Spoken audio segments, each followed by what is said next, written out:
அன்பு கூறுவேன் இன்னும் அதிகமாய் ஆராதிப்பேன் இன்னும் ஆர்வமாய் உம்மில் அன்பு கூறுவேன் இன்னும் அதிகமாய் ஆராதிப்பேன் இன்னும் ஆர்வமாய் உம்மை முழு உள்ளத்தோடு ஆராதிப்பேன் முழு பலத்தோடு அன்பு கூறுவேன் ஆராதனை ஆராதனை ஆராதனை ஆராதனை. 1 யோவான் 4:8 அன்பில்லாதவன் தேவனை அறியான் அப்படின்னு ஒரு வார்த்தை இருக்கு. தேவன் அன்பாகவே இருக்கிறார். நம்மளுக்கு அன்பு இல்லைன்னா நாம் ஆண்டோடைய பிள்ளைகள் சொல்லவே லாய்க்கு இல்லாதவங்க. நான் அன்பாக இருக்கு, நான் ஆண்டோடைய பிள்ளைன்னு சொல்லிவிட்டு மற்றவங்க மேலே அன்பு இல்லாமல் இருந்தோம்னா நாமே வஞ்சிக்கிறவர்களாக இருப்போம். தேவனை நாம் நேசித்தால் மற்றவர்களையும் நேசிப்போம். தன் கண்ட சகோதரத்தில் அன்பு கூறாதவன் காணாத தேவனிடத்தில் எப்படி அன்பு கூறுவான் அப்படின்னு ஒரு வசனம் இருக்குது. ஆண்டவர் தேவனை அறிந்தோம்னு சொல்லியும் நிறைய பேர் என்ன செய்கிறாங்கன்னா அன்பு இல்லாமல் இருக்காங்க.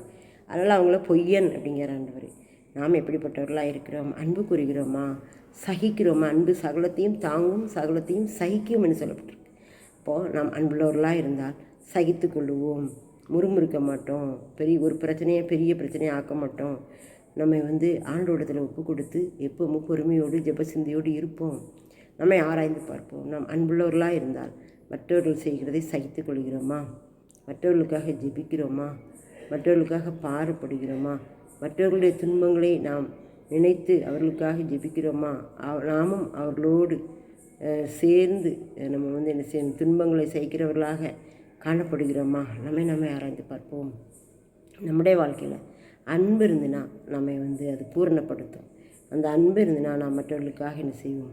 ஜெபிப்போம். மற்றவர்கள் செய்வதை சகித்து கொள்வோம்.